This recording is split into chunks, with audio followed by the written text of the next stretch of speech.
Hi guys, so I'm gonna show you my standard day-to-day face routine. And I'm actually gonna be doing a little bit of photo work today, so this also kind of plays into that, and that's part of the reason I do a lot of the things that I do. I like matte products, I like things that don't reflect a lot of light, unless, like, there's some places where I want light to be reflected and some places that I don't. So anyway, this is me with relatively clean face. I put on my baby skin primer because it's wonderful, but that's pretty much all I did. And the big reason I like primer, because I don't have a lot of issues with my pores being huge. I go in and out of having skin problems, but I don't really have a lot of issues with my pores being like big and out of control. But I like it because it puts a shield between my face and my foundation, and I'm really breakout prone if I'm not careful, so that does it for me.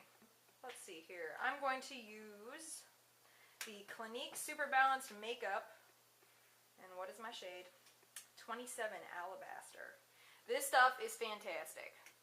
I used to work in a mall, and we didn't have Sephora for a long time, but we had like a Macy's, and Macy's had a Clinique counter, and I was trying to find like higher end makeup within reason because there was no Sephora anywhere near me, and I dreamed of Sephora, but I couldn't go, so I was like, I'm gonna find something that works. What I don't like about this is it's a glass bottle. It doesn't have a pump, so you have to like injure yourself to get this shit out. Like, it drives me nuts. But I'm gonna put some of it on the back of my hand, just some, and I'm gonna go in. This is a Sigma round top Kabuki brush in F82, and I know a lot of makeup gurus and stuff use Sigma, and I was like on like a binge of beauty guru stuff, so I'm like, I'm gonna try that. And I love it. It's fantastic. So I'm just going to take this, since my skin isn't breaking out right now, I'm just going to kind of take this around my face. And circular motion so it blends into my skin real nice. And I don't know why I always start at the side. I just do. And I'm going to take it over my eyes too. And I know I discovered a long time ago that the place that you start with applying foundation ends up being the heaviest spot, like the spot where there's the most product. So there was a time, like depending on if I'm exceptionally red somewhere or whatever, I'll start there just so I can get more coverage there. But today, thankfully, my skin is in pretty good shape. And at some point in time, I'll film a video about my skincare routine.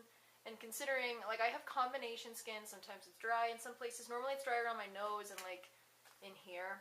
And sometimes around, like, basically my T-zone. My T-zone gets dry or it gets oily. It, like, it can't make up its mind. So I'm just gonna blend this everywhere. And something I see a lot of people do, and it drives me nuts, and I try very hard not to do myself, is when you're applying your foundation, you want to try to relax your face as much as possible. Because anywhere that you create creases, the makeup is just going to sit in those creases, and it's not going to give you a smooth finish like you want. So I'm just going to take this everywhere.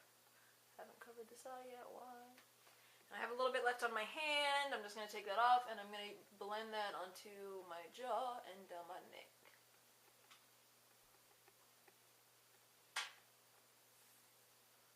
Alright. And I also try to blend it up like into like my hairline and stuff in case there's any color differences happening anywhere. Don't want to deal with that. That's pretty good. Sorry that I'm not looking in the lens as much as I'm looking in the viewfinder because I don't have a mirror right now, and I'm just gonna use this. Since my skin is pretty decent right now, I'm just going to use my Maybelline New York Fit Me Concealer, and it is the lightest shade, and oh hey, 15 Fair. I think that's the lightest shade. But they had some that were yellow tone and some that were pink, and like sometimes I have issues deciding which one I want. My skin is pretty pink tone, so I tend to go for that. Unless I want to cancel out some of the pink, and then I'll go for something more yellow, which is kind of what I did here. It's also kind of brightening, I find. But I'm just going to go in all the places where I know I have some redness or some stuff I want to cover, which I always end up with redness like right in here, and I don't really know why.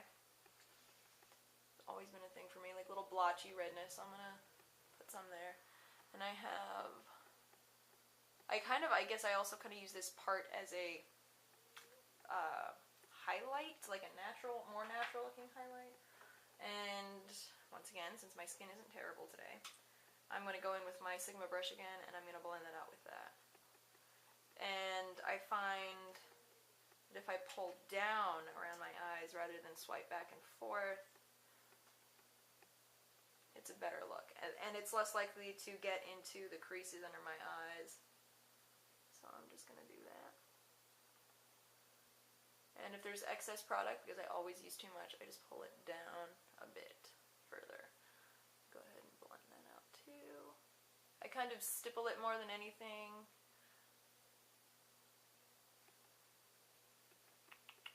And if I'm not wearing, I have 3 lip piercings. If I'm not wearing all of them, I kind of try to cover, like, put concealer around them, like the holes, so that they're not super obvious. I should have a mirror here in addition to the viewfinder, because God knows it's not the best mirror, because the light is a little bit off, and that is unfortunate, and I apologize. I'm going to come up here and get all this stuff I set down here. Depending on how oily your eyelids are, sometimes concealer can be a good enough eyeshadow primer. And for me, it just depends. Like, it's pretty wintry right now, so my skin's a little more dry, so sometimes I can get away with it. But some days, I just wake up and my eyelids are just a little too oily for that to be a doable thing. So, I will probably also use eye primer today. I'm going to, sometimes, I do this differently every time, really. Depends on how I'm feeling. Sometimes I immediately set it with powder, sometimes I don't. Like sometimes I let it sit. I'm going to use a cream blush today, though. I can go ahead and do that. It's a matte cream blush, and it's in Something Special, so it's kind of like an orangey toned blush. And I do that with my fingers. Sometimes I use a brush, but generally I do it with my fingers. So I kind of put it heavily in the apples of my cheeks, and then I kind of blend that out. And I blend it down a bit too. And it just gives a little bit of a hint of color. If you are too heavy-handed with your cream blush, not to fear. I will show you in a bit how you can deal with that. So I'm just going to kind of take this around here. And since this is orangey toned, if I find that I have a little excess of this on my hands, and if I have exceptionally dark under eye circles that day, I kind of take some under there to kind of cancel out that dark, kind of bluish color. So I'm going to do that too, just cause. Okay. And of course, under eye bags, there's only so much you can do about that, and I've got them bad. I mean, you can sleep. that's the biggest thing, but really, like, highlighting and stuff can be useful and kind of helping to take care of that. I'm going to use the e.l.f. High Definition Powder. I go back and forth on whether or not I am pleased with this product. I'm not gonna lie. Depending on how my skin is doing, really. Like, if my skin is exceptionally dry, I won't use this stuff because it seems like it just kind of clings to it. But I'm just gonna put some in the top thing here, and I'm probably not gonna use all of this. And then I'm going to take, who is this by? I think it's Coastal Scent. I'm going to take this, I'm going to kind of swirl it around in the powder, tap off the excess, always do that. And then I'm just going to kind of come in and this is where you can kind of correct if you've put too much cream blush on or whatever, because you can just kind of blend it with your setting powder. And some powders claim to be translucent. This one claims to be, is it translucent or transparent? I'm awful. Transparent. Some, like, a lot of them claim to be transparent, but there is a little bit of color, so it's a lie. And you can use this, use your setting powder to kind of blend out / mute your blush if you've gone overboard. Because, I mean, you blend and you blend and you blend, and you do what you gotta do, but at the end of the day, sometimes it's still a little too much. And it's hard to take away once you've put down. So, I'm going to take this over my forehead, being sure to relax my face. Do my little, am I still tacky? No, I'm not very good. I mean, because that's the thing, when I'm doing the rest of my makeup, it's going to bug me hardcore if I'm touching my face with my hand and I find that it's tacky. It's like I did not do a good enough job setting that. And it's usually like right in here that I discover it. I never set this well enough, and then I find out later, but it feels pretty good. I did put powder over my eyes too, and sometimes depending on your eyeshadow quality, because some eyeshadow is good enough quality that you can just put it over your, you know, set eyes and everything, and that's fine. But if you find that you need a primer, don't put powder over your eyes. I'm going to use a primer anyway today. And sometimes I do my eye makeup before my brows, sometimes I don't. Depends how I feel. I'm going to go ahead and put the primer on. And I've actually got, and this is so weird because I never hear about this brand ever, but I love it. It is Merle Norman's Automatic Shadow Base. I don't even know if I can show you the name. It's so faded. And it's doesn't even tell me what color it's in. Awesome. But I know I picked like the lightest shade because that's what I do. And I use my finger and I just kind of lightly put that all over my lids. And sometimes I take it to the brow bone, which is what I will do today. A nifty trick I learned a long time ago that I don't always use is to put your eyeshadow base also under your eyes because it helps concealer and stuff stick there. That's a good tip. I don't always use it. Sometimes I do. Just depending on what my skin is doing. Alright, so I've got that on. I have this kind of flat shadow brush from Coastal Scents. Not yet, I'm good on that. And I'm going to use this for my all over lid color, which is the Maybelline Chic Naturals in 15S or Linen. And I use this a lot for a lot of things. Sometimes I use it, there we go, show up. There we go. I use it sometimes to set concealer under the eyes. Sometimes I don't. It's got kind of a little bit of a pinky tone to it, like very slightly. And it's also got a little bit of shimmer, but not too much. And I try to avoid shimmer, especially if I'm going to be on camera, because I don't want, like, everything to catch the light. I want some things to do. So I'm going to use this under my, like on my brow bone, because I want to accentuate my brows for when I get them done. And I'm going to use it on my eyelids because I want that color to kind of stand out too. And I usually use some on the inner corner as well. So we're going to do that. Good. I'm going to take this kind of fluffy blender brush, and this is also by Coastal Scents.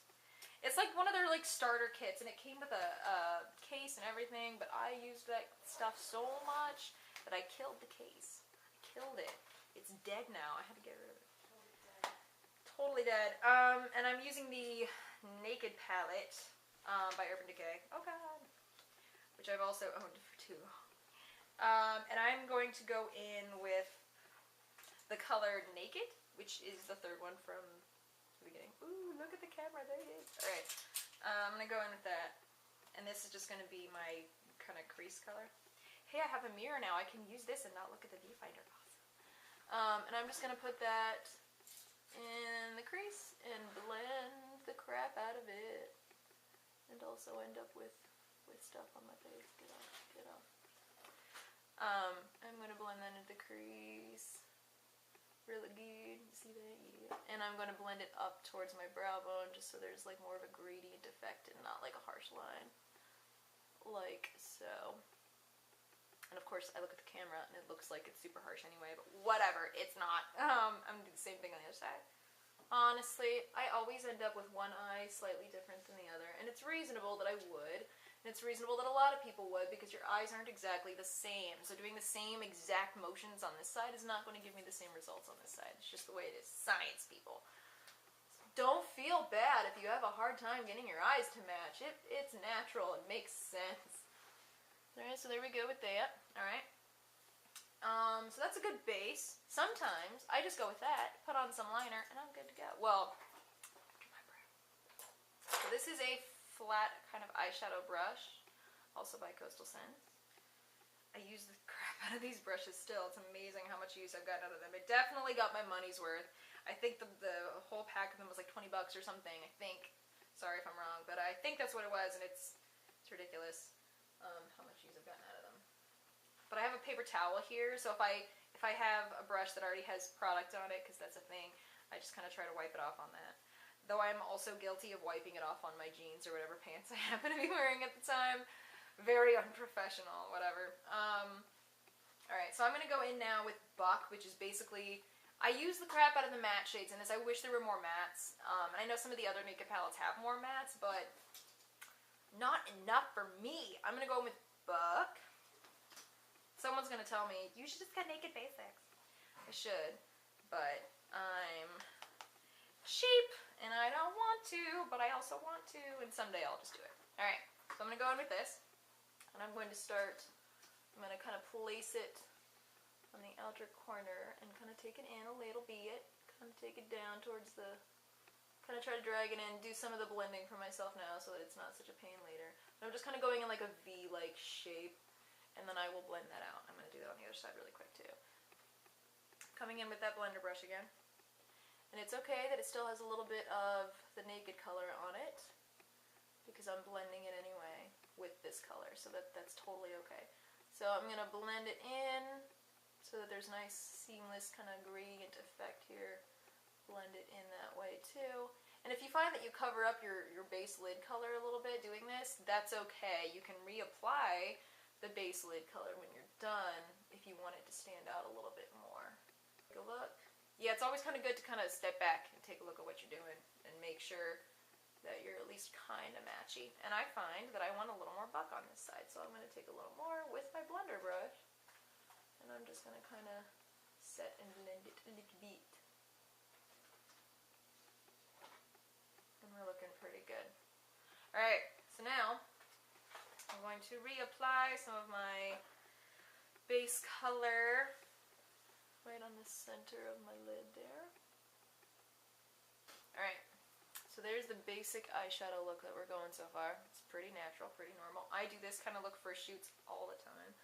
All the time, unless somebody wants something a little more specific, like if they want more of a smoky, like a dark smoky eye or whatever, that changes it up. But if somebody doesn't tell me, like if I'm about to go on a shoot and somebody doesn't tell me what they want, I'm pretty likely to show up like with this particular eyeshadow look. So I'm going to take Buck underneath my eye, kind of connect it with where I blended out the edge over here.